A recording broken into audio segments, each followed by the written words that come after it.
Deixa Deus falar contigo agora. Abre a sua Bíblia comigo em Gênesis capítulo 4. Eu vou pregar a continuação do que eu estava ministrando domingo. Eu quero falar um pouco sobre qual é a linguagem do amor de Deus. Eu já revelei para você. A linguagem do amor de Deus é a adoração. A adoração foi a razão principal pela qual Deus tirou o povo do Egito. Deus fala assim: Moisés, vai lá com o faraó e fala para o faraó: manda o meu povo ir, para que eles possam me adorar no deserto, prestar culto a mim no deserto. Então a principal razão que Deus libertou o povo do Egito não foi porque Deus quis libertar, foi porque Ele queria receber a adoração do seu povo, porque a adoração toca o coração de Deus. E eu quero me aprofundar um pouco falando sobre adoração, não apenas no ato de adorar, mas como eu devo exercer esse ato, com que intenção, com que intensidade. E esse texto, ele traz para a gente um aspecto, uma visão muito interessante. Gênesis 4, a partir do versículo 1, diz assim, Adão teve relações com Eva, sua mulher, e ela engravidou e deu à luz a Caim. E disse ela: com o auxílio do Senhor tive um filho, um homem. Voltou a dar luz, desta vez Abel, irmão dele. Abel tornou-se pastor de ovelhas e Caim agricultor. Passado algum tempo, Caim trouxe do fruto da terra uma oferta ao Senhor. Abel, por sua vez, trouxe as partes gordas das primícias, das primeiras crias do seu rebanho. O Senhor aceitou com agrado Abel e sua oferta, mas não aceitou Caim e sua oferta. Por isso Caim se enfureceu e seu rosto se transtornou. E o Senhor disse a Caim: por que você está furioso? Por que se transtornou o seu rosto? Se você fizesse bem, não teria eu aceito. Se você ama a palavra de Deus, diga: eu amo a Bíblia. Tome seu assento glorificando a Deus.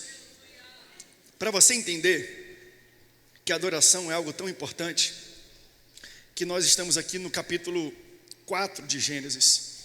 E aqui é o primeiro ato de adoração que a gente pode ver no sentido de uma entrega de um sacrifício.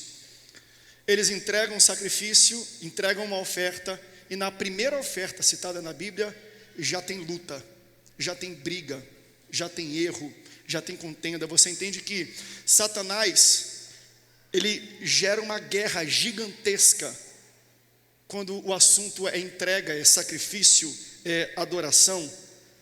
Ele sempre vai levantar uma guerra para abafar a adoração de uma próxima geração. Adoração não é só glória a Deus, aleluia, cantar, pular, louvar, não. Aqui está mostrando que uma das formas que a gente adora é a gente entregando uma oferta. Então a gente não está adorando a Deus só quando começou o louvor. A gente estava adorando a Deus quando a gente chegou aqui para ajoelhar, quando a gente se arrumou em casa, quando a gente estava pensando: estou indo para a casa do Senhor, vou preparar minha ofertinha, vou preparar o meu louvor. A tua adoração começa lá. A tua adoração não é feita na igreja, é preparada em casa e entregue na igreja.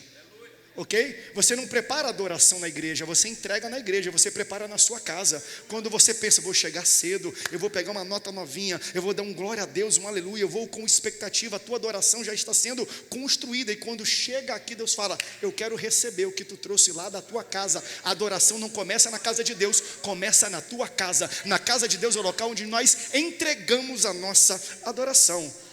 Pastor, mas aqui eles estão dando animais, né? Estão dando frutos. E a gente está o que hoje? Hoje a tua adoração é o que Romanos capítulo 12, versículo 1 fala: eu quero que vocês ofereçam os corpos de vocês como sacrifício vivo, santo, agradável. Este é o culto racional. Então o que nós expressamos e fazemos com o nosso corpo é aceito para Deus como um culto, como um louvor, como uma adoração. Deus pede já em Gênesis capítulo 4 uma adoração, um louvor, um sacrifício, uma oferta. Caim traz um fruto da terra, já Abel traz as primícias daquilo que ele tem. Caim tem a sua oferta rejeitada por Deus, e quando Deus rejeita a sua oferta, ele leva para o lado pessoal, ele fica com raiva, ele fica com cara fechada, ele fica com birrinha. Então entenda que Caim trouxe um fruto da terra, mas Abel, ele pegou as primeiras novilhas, trouxe o que ele tinha de melhor, trouxe o que ele teve de primeiro, de primícia, e entregou a Deus. Então, Deus, quando o assunto é louvor, é adoração, é oferta, Deus, ele não considera pessoas, ele considera princípios. Caim errou quando levou pessoalmente a rejeição de Deus, porque ele pensou: Deus não gosta de mim. Não tem nada a ver contigo, Caim, eu te amo, mas eu não tenho que aceitar o que você traz só porque você trouxe. Essa que é a nossa condição. A gente acha que às vezes Deus escolhe uns em detrimento de outros. Deus é um Deus que considera princípios. Então, às vezes, se você está vivendo uma bênção, não está vivendo uma bênção que o outro está vivendo, é provavelmente que ele está andando em cima de um princípio que você não esteja andando. Deus não vai falar assim: eu escolhi o pastor André porque eu acho ele fofinho, bonitinho, porque eu gosto da esposa dele, do jeito dela. Não, ele está falando, ele está seguindo os meus princípios, ele está respeitando os meus preceitos, porque eu não sou respeitador de homens, eu sou respeitador de princípios. Então, baseado nisso, Deus rejeita a oferta de um, mas aceita o louvor, a adoração, a oferta de outro. Aquele que tem a sua oferta rejeitada, fecha a cara, e Deus vai atrás dele, tirar satisfação. Diz assim: ei, Caim, vem aqui. Por que tu está com cara fechada? Ei, que cara feia é essa? Está com fome? Se fosse meu filho eu falava assim: está com fome? Cara feia é fome. Está com fome, rapaz? Que cara fechada é essa? Por que tu está com raivinha? Ele ficou com cara fechada porque ele achou que Deus rejeitou a ele. Mas Deus falou assim: rapaz, se você ouviu o texto, se você fizesse certo, se você fizesse bem, não teria eu aceito? Então não é você, é o que você faz. Eu te amo, Caim, mas eu não vou ter que aceitar o que você traz só porque você trouxe. Ai, meu Deus, eu não sei se você está entendendo o que eu estou pregando aqui. Deus te ama. Deus te ama. Vou repetir pela terceira vez: Deus te ama, mas Deus não é obrigado a receber o que você traz só porque você trouxe. O nosso Deus é um Deus de parâmetros, de critérios, é um Deus de padrão, porque Ele quer um relacionamento, e em todo relacionamento a pessoa quer ser valorizada, e a forma como você se porta na casa de Deus e chega aqui, mostra como você valoriza o relacionamento que você tem com Ele, porque Deus não é obrigado a receber a nossa adoração só porque nós adoramos. Pastor, aqui hoje eu estou cansado. O senhor não sabe o dia que eu tive, eu estou rouco. Ok, mas não é do teu jeito. A adoração não é do nosso jeito. A adoração a Deus não é baseada na nossa condição. Eu não adoro a Deus baseado na minha personalidade, baseado na minha condição, baseado no meu status. Eu adoro a Deus baseado nos preceitos, nos critérios, nos parâmetros, na grandeza dEle. Estou rouco, estou tossindo, estou tomando energético para estar em pé aqui. Vou daqui pegar a estrada, vou viajar amanhã, vou ficar o dia inteiro lá no Rio de Janeiro com o pastor Samuel num projeto que eu vou falar para você. Vou ter que pregar lá também no culto de lá. Vou voltar com a garganta cheia de pus, mas entende que eu chego no lugar, claro, com responsabilidade com a saúde, mas quando eu chego num local, eu oro para Deus e falo: Senhor, eu estou quebrado, estou cansado, mas quando eu subir naquele altar, eu quero te entregar a melhor mensagem, o melhor louvor, a melhor postura, porque o que eu entrego aqui não é baseado no meu cansaço, é baseado na glória de Deus. Então quando eu chego aqui, eu tenho que entender a grandeza do meu Deus e superar os meus limites para entregar para Ele o que Ele requer de mim e não as minhas condições atuais. Ah, mas eu estou chateada com o pastor, então eu vou cantar só um louvor. Vai cantar em vão esse louvor, porque esse louvor Ele não aceita. Não é de acordo com o nosso parâmetro. O louvor, a adoração, o culto desta noite não tem a ver com a nossa condição. Não é o nosso parâmetro que vai determinar a adoração a Ele. É o parâmetro dele que vai determinar a nossa adoração e a nossa postura.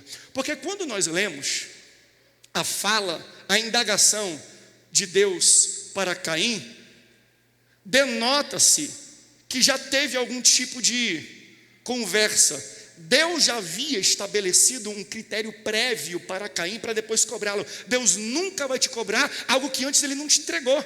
Então quando Ele chega para Caim, Ele rejeita, e Caim fica com raiva. Ele: Caim, se tu tivesse feito da maneira correta, não teria eu aceito. Como é que Deus vai cobrar uma maneira correta se Ele nunca explicou qual é a maneira. Então, se Deus cobra a maneira correta, é porque antes Deus informou previamente: Caim, quando você entrar diante da minha presença, a oferta tem que ser assim, a adoração tem que ser assim, o louvor precisa ser desse jeito, porque se você não entregar assim, mesmo você fazendo, eu rejeito.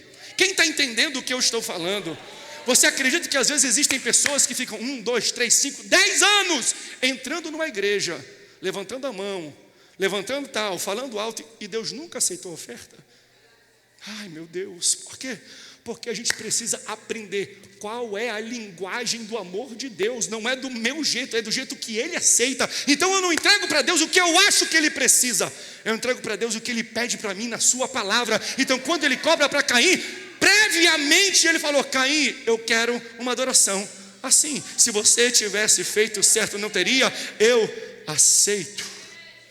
É como se Ele falasse: quer me adorar? Eu quero adoração assim. Mas Caim desconsiderou os parâmetros, desconsiderou os ensinos, desconsiderou as pregações. E eu acho engraçado que tem várias formas da gente aplicar a interpretação da rejeição da oferta de Caim por Deus. Uns vão falar, e eu citei uma das formas que muitos pastores aplicam e pregam, é porque ele não deu a primícia.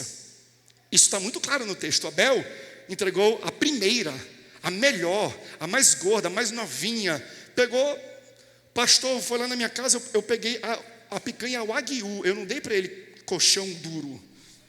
Eu peguei a melhor carne, eu peguei o melhor do que eu tinha e eu entreguei para o sacerdote, eu entreguei para Deus isso. Então, para mim, essa é uma das formas que a gente pode olhar como sacrifício. A outra é quando a gente vai ver em Levíticos, é que sacrifício tem que ter derramamento de sangue, né? E eu creio que se você fizesse certo, não teria, eu aceito em algum momento, porque a gente vai ver depois, só pode ter perdão de pecados quando tem derramamento de sangue. Então Abel, ele dá do novilho, ele dá de um animal, existe derramamento de sangue, por isso ele consegue entregar uma oferta. Mas deixa eu aplicar para um contexto atual que Deus coloca no meu coração, porque veja, a gente está no capítulo 4. No capítulo 4, na primeira oferta citada na Bíblia, já existe rejeição, luta, briga, guerra em cima de uma oferta. Capítulo 4. Só que no capítulo 3, é o capítulo que o homem peca. O homem e a mulher comem do fruto. E após a queda do homem, Deus, ele amaldiçoa algumas coisas. Ele amaldiçoa a serpente. Ele mostra as consequências que o homem vai viver por causa do pecado. Então agora eu tenho que trabalhar para trazer o meu sustento. Ele vai falar: a mulher agora vai ter que sentir dor na hora do parto. Então, o homem antes do pecado não necessariamente trabalhava, porque o homem atuava como Deus atuava. Deus falava assim: haja sol, haja terra, haja animais. E se o homem é o representante de Deus na terra, eu acho que antes o homem abria a voz e as coisas aconteciam. Ele não precisa trabalhar, precisava abrir a boca, porque ele era igual ao Criador dele. Façamos o homem à nossa imagem e semelhança. Não tem a ver com o aspecto físico, porque Deus não é uma pessoa, Deus é um espírito. Ele não está falando do nariz, ele não está falando da boca, ele está falando da função. Então, assim como nós somos no céu, o homem será na terra. Quando eu preciso criar algo, eu abro a boca e a coisa é criada. Vai lá, homem, faz. Só que o homem pecou, agora trabalha para ter a tua colheita. Mulher agora vai sentir dor no parto. Então, o pecado traz consequências para a serpente, traz consequências para o homem, traz consequências para a mulher. Mas coloca para mim aí na tela, gente, vocês estão me vendo? Gênesis, capítulo 3, versículo 17. A terra, o chão, recebe uma consequência por causa do pecado. Olha qual é a consequência. Gênesis, capítulo 3, versículo 17. E ao homem declarou: visto que você deu ouvidos à sua mulher e comeu do fruto da árvore, da qual eu ordenei a você que não comesse, maldita é a terra por sua causa.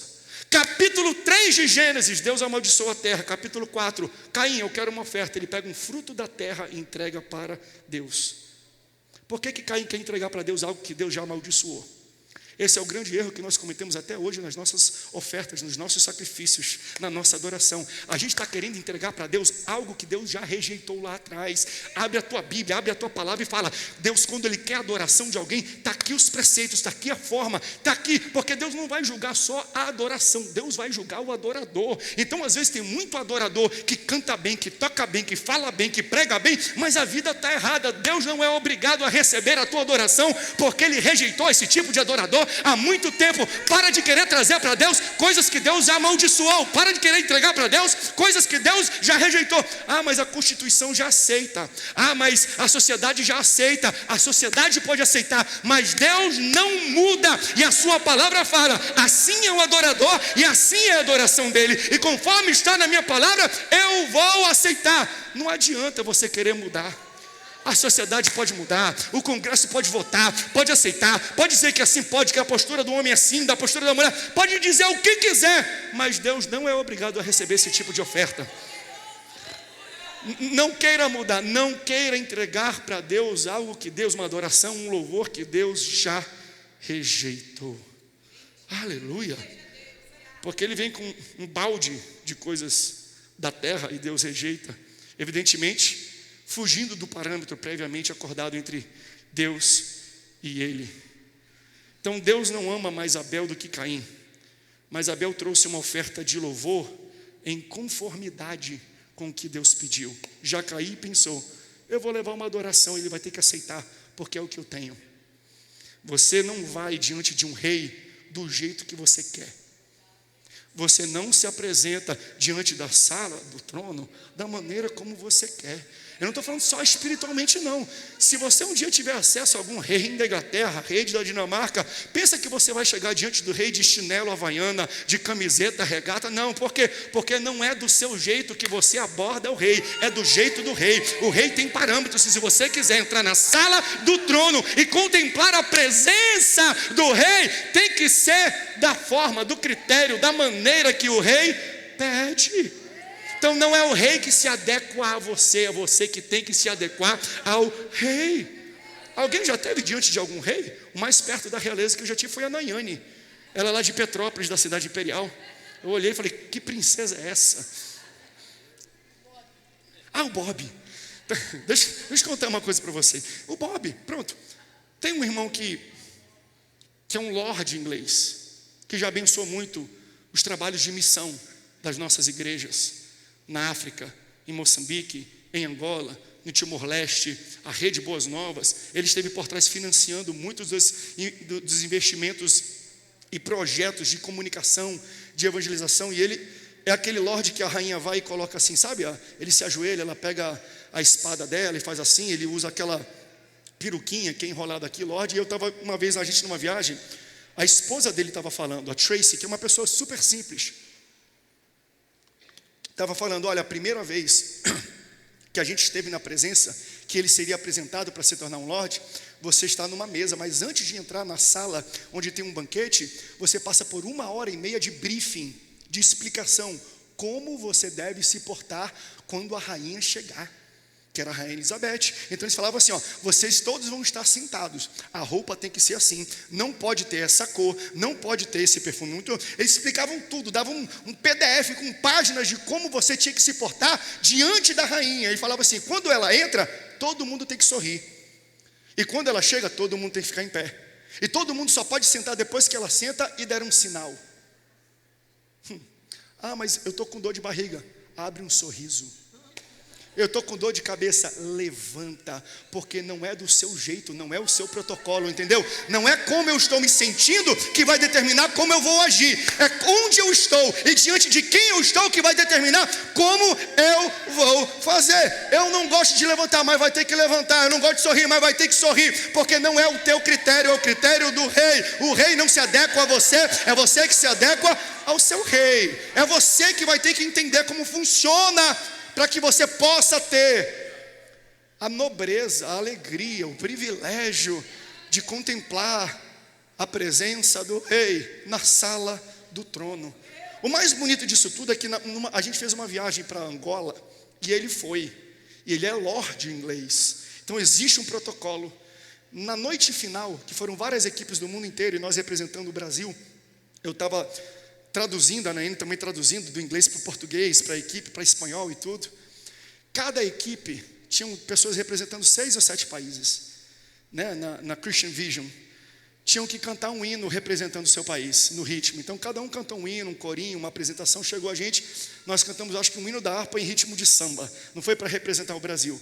Quando acabou a apresentação de todo mundo, ele é da Inglaterra, só faltava a Inglaterra, e tinha um time da Inglaterra. Aí tipo, é o Lorde, né? Ninguém vai cobrar dele para cantar.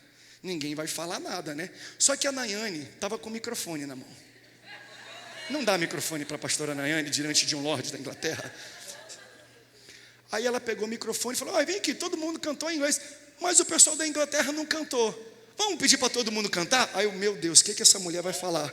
Eu pensando que ela vai falar: vamos ouvir, canta aí, pessoal da Inglaterra. Não, vamos. Ela puxou um coro. O nome dele é Robert Edmiston, mas chama ele de Bob. A esposa dele chama ele de Bob, ok? A esposa.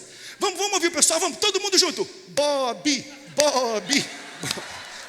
Falei: não, você vai ser expurgada da face da terra. E ele cantou, ele gostou e amou, ele amou o Favelation. A Nayane não é um bom parâmetro para essa mensagem, tá, meus irmãos? Ela é muito Favelation. Mas o que eu estou falando é, Deus tem um parâmetro, e a palavra dele deixa explícita e clara qual é esse parâmetro. Porque a adoração significa expressar valor. Então a forma como você adora vai determinar o valor que você dá para o Deus que você adora. É por isso que na palavra de Deus vai ter um livro inteiro, o maior livro da Bíblia, Salmos, 150 capítulos, de quê? De louvor e adoração. E esses capítulos vão dizer para você qual é a forma que você deve se portar durante a adoração. Eu vou ler alguns aqui, eu citei domingo. Salmo 95:6, adorem prostrados. Adorem ajoelhados perante o Senhor. Salmo 47:1, batam palma a todos os povos e cantem ao Senhor com alegria. Salmo 150, adore o Senhor com flauta, adore o Senhor com harpa, adore o Senhor com tamborim, adore o Senhor com dança, adore o Senhor com instrumentos de corda, adore o Senhor com instrumentos de sopro. Todo ser que respira, louve ao Senhor. Então ele deixa expresso na sua carta, na sua palavra para o seu povo, as formas como ele quer ser adorado, para depois a gente não ter a desculpa, porque muitas vezes, veja, Deus colocou tantas formas. Eu li só 3 capítulos, eu citei pelo menos 10 maneiras que você pode adorar a Deus, porque Deus coloca várias maneiras para você adorá-lo, para você não usar a sua personalidade como desculpa para não adorar. Porque ele fala assim, cante, mas eu não gosto de cantar. Grita, eu sou caladinho. Se ajoelha, eu não gosto de me ajoelhar porque está doendo aqui. Então bata a palma, não sei bater. Então solta uma lágrima, você está entendendo? Não existe desculpa para não adorar a Ele. Quando você abre a palavra, você vai ver os parâmetros, os critérios que Ele determina. Você quer me adorar? Está aqui a forma. Canta, pula, adora. Eu cuspo aqui, cospe, pastor. Rodopia, faz alguma coisa, mas não deixe de adorar a Deus. Não use a tua personalidade, não use o teu cansaço como desculpa para não levantar nessa noite e dar um brado de vitória, porque você está na sala do trono, e na sala do trono não é conforme você quer. Mas eu estou cansado, pastor, eu vou ficar caladinho aqui no cantinho, só vou dar glória a Deus assim. Você está perdendo 2 horas da sua vida, porque qualquer glorinha que você dá não será recebido. Não é o meu parâmetro, não é o meu cansaço que vai determinar o louvor que eu entrego para Deus. É a glória de Deus e o que Ele fez na minha vida. Porque quando eu penso de toda a bondade e misericórdia que Ele teve por mim, eu não posso dar um gloriazinha qualquer. Eu vou me ajoelhar, eu vou chorar, eu vou cantar, eu vou tocar, eu vou correr. Aleluia. Agora, aqui nós estamos falando de formas. Cante, mas dá para cantar de maneira robótica. Só mexer a boca, cantar junto com todo mundo. Louve, glória a Deus, dá para fazer, glória a Deus. Aí você dá uma coçadinha até, aproveita. Já que eu dei glória a Deus, eu vou aproveitar para coçar aqui a minha cabeça, né? Vou orar. Eu tenho aquela reza repetitiva, Pai nosso, está no céu, santificado seja teu nome, bem nós. Aí você ora, você está orando, você está cantando, você está levantando a mão, você está louvando, mas Deus não está recebendo. Porque não é só o formato. E aqui que eu quero entrar hoje, eu quero me aprofundar nisso. É o que está por trás do formato. É a intenção do coração. Pastor, não é só o que eu faço, é como eu faço. Como é que eu devo então adorar a Deus? Está aqui mais um salmo que, além de mostrar a formato, mostra como nós temos que utilizar o formato. Salmo 100. Celebrai, faz festa, mas que tipo de festa? Com júbilo ao Senhor. Quem? todos os moradores da terra. Não é só quem é crente, todo mundo que está na igreja aqui. Quem está lá atrás com criança, celebre ao Senhor, mas é com júbilo. Todos os moradores da terra. Eu tenho que servir a Deus como? Eu estou cansado, está doendo. Não, é com alegria. Entrai diante dele com cânticos, sabei que o Senhor é Deus, foi Ele que nos fez, e não nós, a nós mesmos. Somos o seu povo e ovelha do seu pasto. Entrai pelas portas dele com gratidão. Como tu entrou por essas portas hoje? Com reclamação? Então tu vai perder 2 horas da tua vida hoje, porque ele está rejeitando essa adoração. Porque quando nós entramos naquelas portas ali, essa aqui, hoje, quando a igreja se junta, isso aqui é a sala do trono, isso aqui é a igreja do Senhor. Ele fala, entrou ali, tem que entrar com gratidão. Quando a gente entra nos átrios é com louvor, louvai e bendizei o seu nome, porque o Senhor é bom, eterna é a sua misericórdia, e a sua verdade dura de geração em geração. Desculpa se eu estou batendo muito em você, mas se você entrou hoje aqui, não é do teu jeito. Não é do teu jeito. Não é o teu cansaço que vai determinar. Não foi o número de horas que você trabalhou antes de chegar aqui que vai determinar a forma que você deve adorar ao Senhor. Caso contrário, você vai perder o seu tempo. Quem pode fazer uma celebração agora? Quem pode dar um brado de júbilo agora? Quem pode adorar ao Senhor agora? A gente tem que entrar assim. Não é de qualquer jeito. Não é de qualquer maneira, não é do meu jeito, entende? Não sou eu que vou determinar a adoração, mas o Senhor está falando, cada um de vocês tem uma forma que vocês podem me entregar um culto, que vocês podem adorar. Se vocês não são altos que nem a pastora Nani, não tem problema não, mas se ajoelha então. Eu quero uma lágrima, eu quero uma forma que você me valorize e expresse o seu amor por mim com júbilo. E o maravilhoso da adoração, como eu falei, quando eu entendo a linguagem do amor da minha mulher, e eu entrego para ela o que ela precisa e o que ela quer, não é apenas ela que é beneficiada, eu que sou beneficiado. Porque se ela fica feliz, se ela fica plena, eu vou ter algumas noites alegres. Eu vou me beneficiar quando entrego para ela o que ela quer. Com Deus não é diferente não. Quando você entrega para Deus o que Ele quer, não é só Deus que se beneficia, é você que se beneficia. Porque quando, pastor, eu entro cansado, depois de um dia inteiro de trabalho, exaurido, sem voz, pastor, não consigo nem andar, está latejando o meu pé. Mas a Bíblia fala assim, ó, entrai em meus átrios, entrai em minhas portas com cântico, com júbilo, com alegria. Sabe, isso aqui é um segredo, porque assim, a adoração é contradizer a minha situação atual. Eu entro cansado, mas eu entro, glória a Deus, acalma o meu coração, acalma o meu coração. Eu entro de um jeito, mas enquanto eu adoro, Deus muda o meu status. Não é isso que diz lá em Joel capítulo 3? Diga ao fraco, eu sou forte. Eu não tenho que falar que eu sou forte quando eu fico forte. Eu tenho que dizer que eu sou forte quando eu estou fraco, porque quando eu digo que eu sou forte enquanto eu estou fraco, Ele me torna forte. Então eu não tenho que viver para dizer, eu primeiro tenho que dizer para depois viver. Então quando você louva a Deus e diz para Ele algo que contradiz a tua situação atual, Deus vai pegar aquilo que você disse e vai transformar e materializar na sua vida. Eu creio que pessoas entraram essa noite aqui de um jeito e Deus já transformou a tua vida. Já. Cura já aconteceu, transformação já aconteceu, mudança, harmonia, Deus quebrou cadeias já aqui essa noite. Quem pode glorificar? É glorificando que você vê a manifestação. Então, enquanto eu sou fraco, o que eu digo? Não, eu sou forte, eu sou forte, eu sou forte, eu sou forte. Porque se eu não adoro, aquilo que era para ser passageiro se torna permanente. Eu entro fraco, aí eu não adoro. Por quê? Porque eu estou fraco hoje. Tu vai continuar fraco. Mas quando eu entro fraquinho e falo, não, eu sou forte, não, o Senhor é meu pastor e nada me faltará, eu vou dar glória a Deus, eu vou cantar com coral, eu vou cantar com orquestra, eu vou dar o melhor glória a Deus que eu dei. Você vai sair daqui mais forte do que nunca. Então quando eu adoro, não é só Deus que é exaltado e se beneficia, eu me beneficio com aquilo que sai da minha adoração. Então, meus irmãos, Deus está esperando da gente às vezes uma adoração que a gente nunca deu.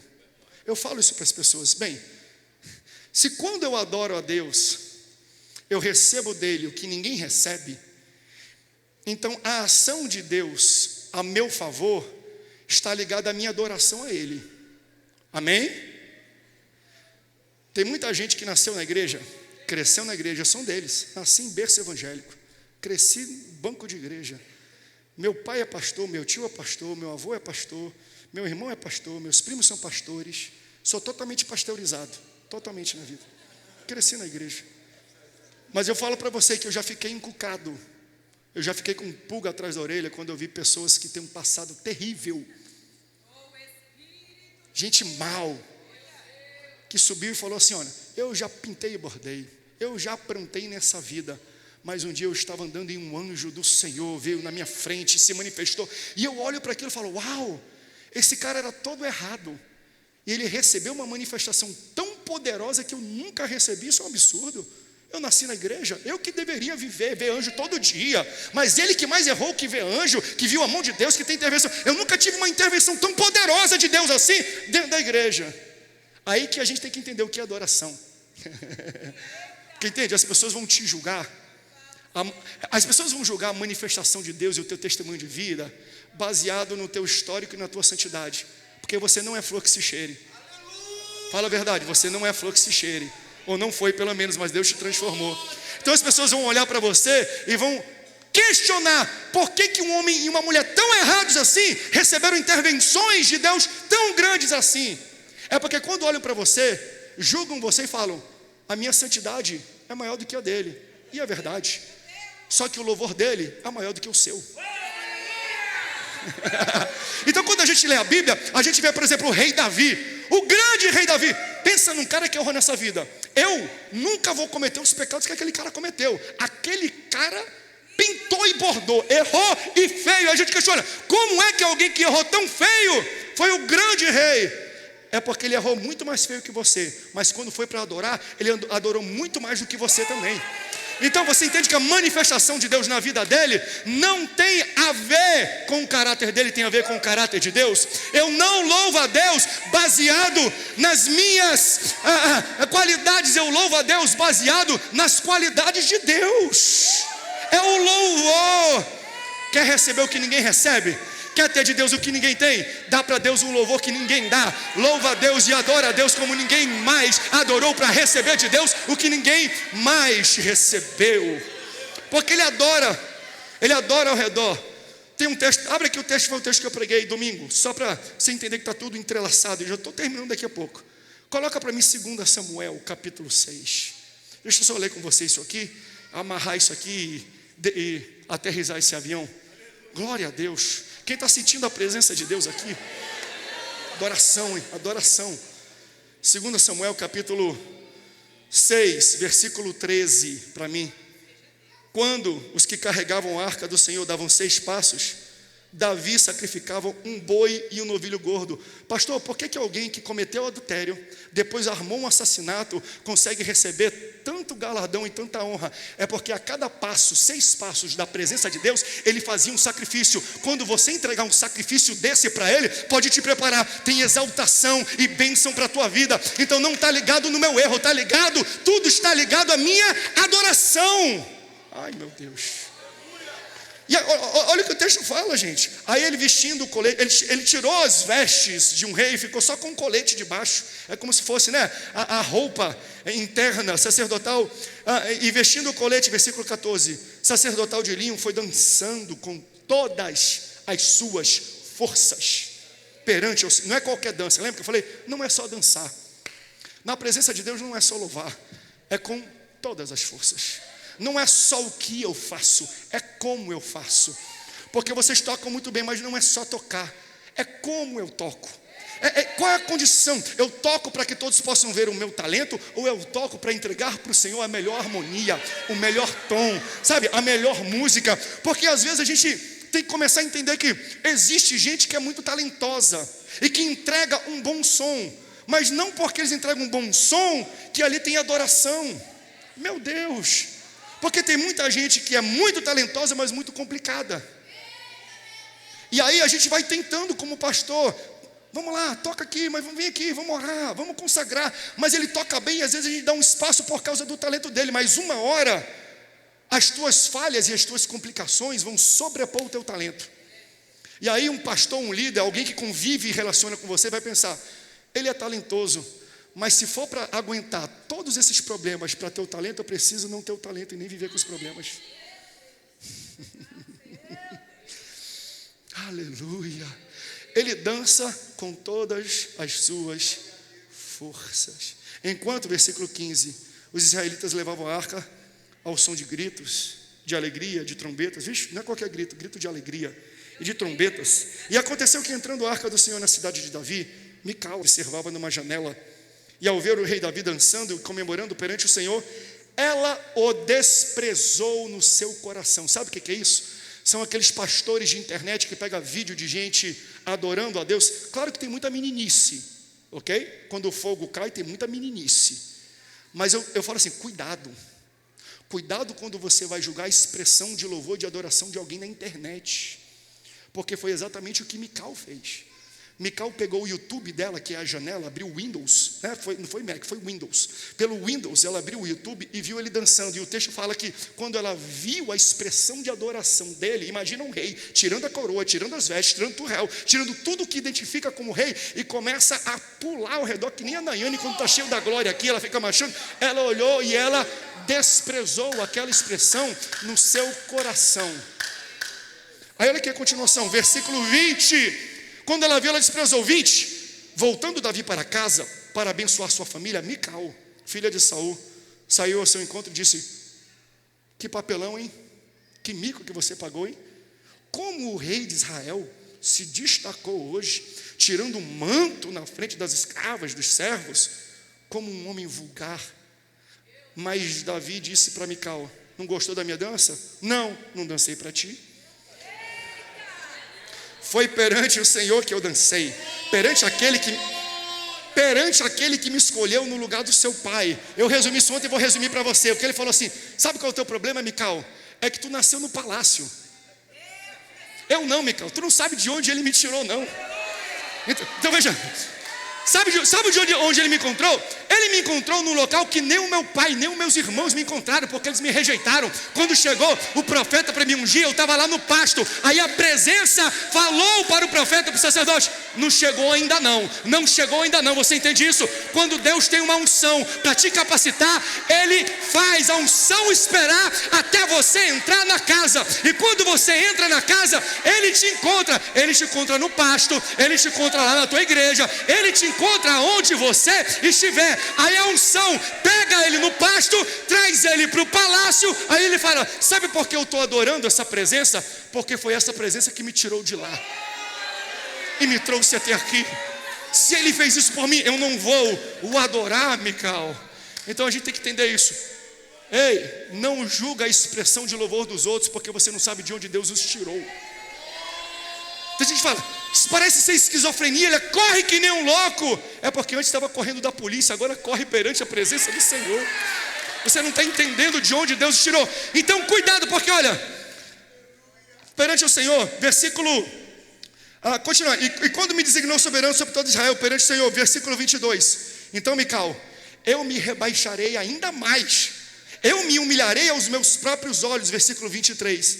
Até o dia da sua morte, Mical, filha de Saul, jamais teve filhos, porque ela rejeitou a adoração e julgou a adoração alheia.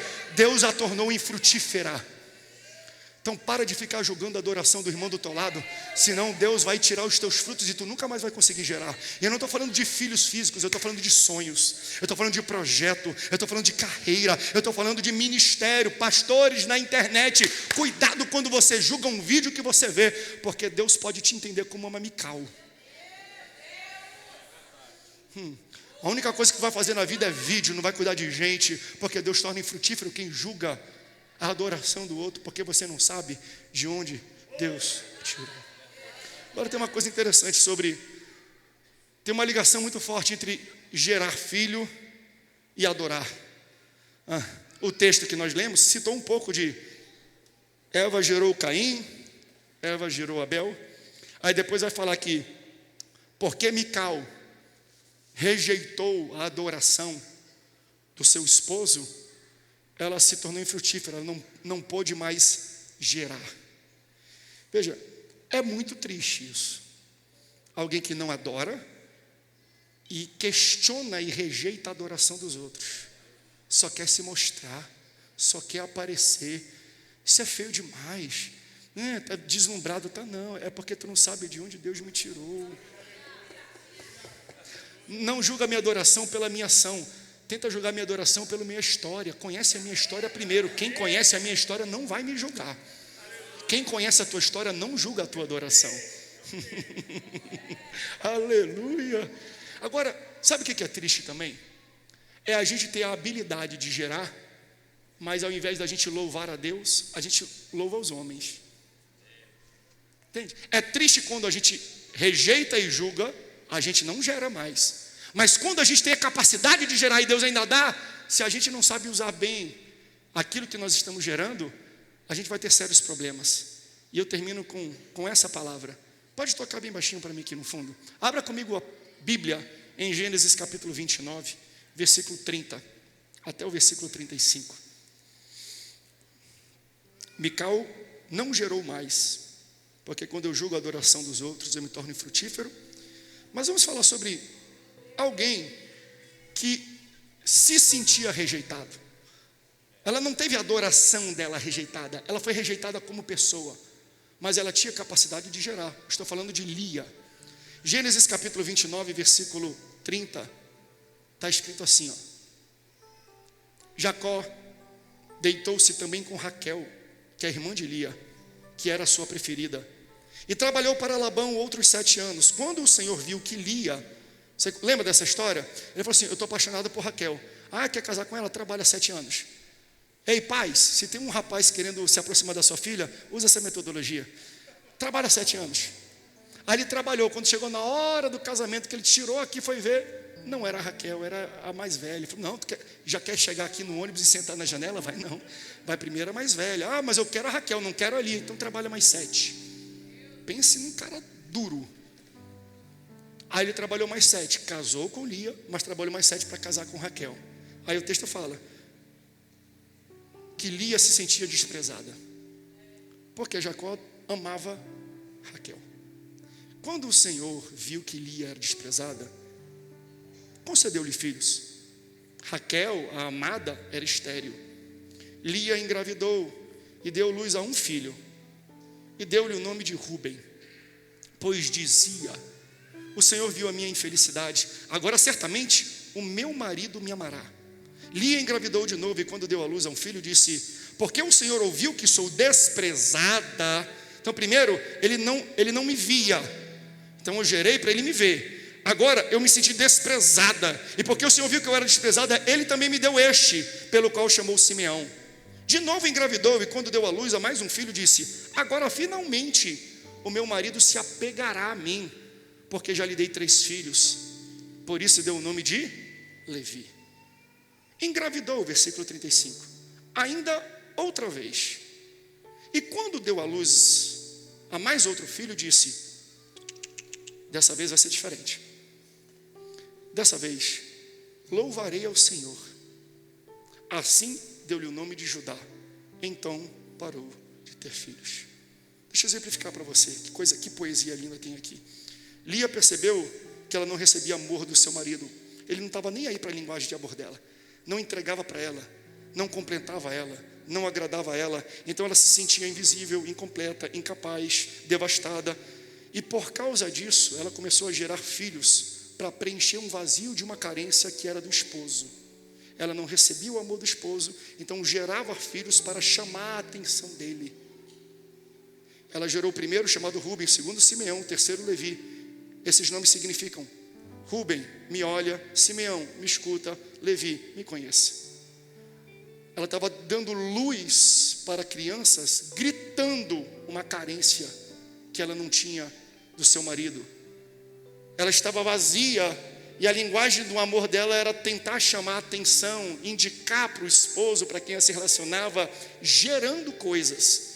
Então ela começa a nomear os seus filhos do vazio que ela tinha no seu ser. Ela impõe sobre essas crianças o peso da identidade de algo que ela não recebia do marido. Estou pregando isso aqui para algumas pessoas. Ela tem filho nessa ordem. Ruben, que significa me olha, porque ela se sente invisível. Ela passa na sala, na cozinha, ninguém chama ela, ninguém quer a presença dela, ninguém enxerga as necessidades dela. Ela tem um segundo filho, Simeão, me escuta, porque toda vez que ela fala não é ouvida. Ninguém quer saber das necessidades, se ela está com frio, se ela está com fome, se ela está com dor, se ela está doente. Então toda vez que ela fala, ela percebe que cai em ouvidos surdos, porque ninguém está nem aí com as suas preferências. Aí desse vazio ela gera um terceiro filho. O nome do terceiro filho significa Levi, me conheça, porque ninguém se importa com o gosto dela.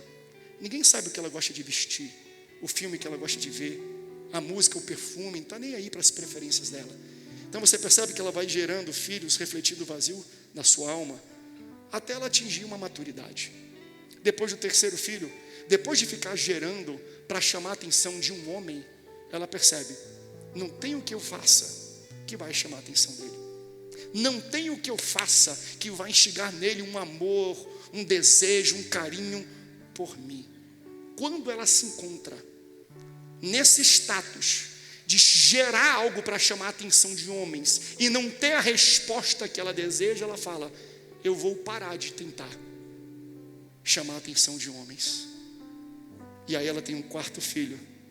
O nome do quarto filho é Judá. Sabe o que significa Judá? Louvor.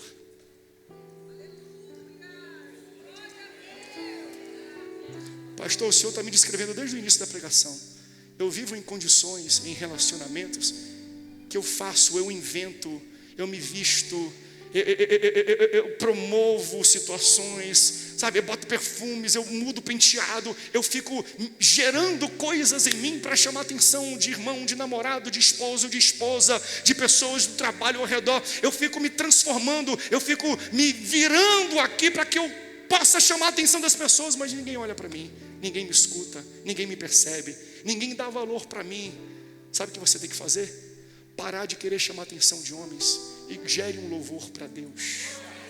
Foi isso que ela falou. Já que os homens não estão me olhando, eu não estou nem aí mais com homens, porque eu sei que tem alguém que quando eu adoro, eu sei que existe alguém que quando eu louvo, ele ouve o meu louvor, e o meu louvor às vezes é um pedido de socorro, o meu louvor às vezes é, Senhor, acalma o meu coração, é uma lágrima que rola de um chamado de desespero, e o teu Deus é diferente dos homens. O teu Deus, quando escuta a tua adoração e o teu louvor, Ele vai responder, Ele vai te prover, Ele vai te amparar. O texto fala, então ela gerou um Judá, ela gerou um louvor, e depois de gerar o louvor, ela não precisou gerar mais, porque quando eu gero para Deus algo, Deus me completa, Deus me preenche, Deus me responde, Deus me ampara, Deus me protege, Deus me dá as mãos e anda comigo.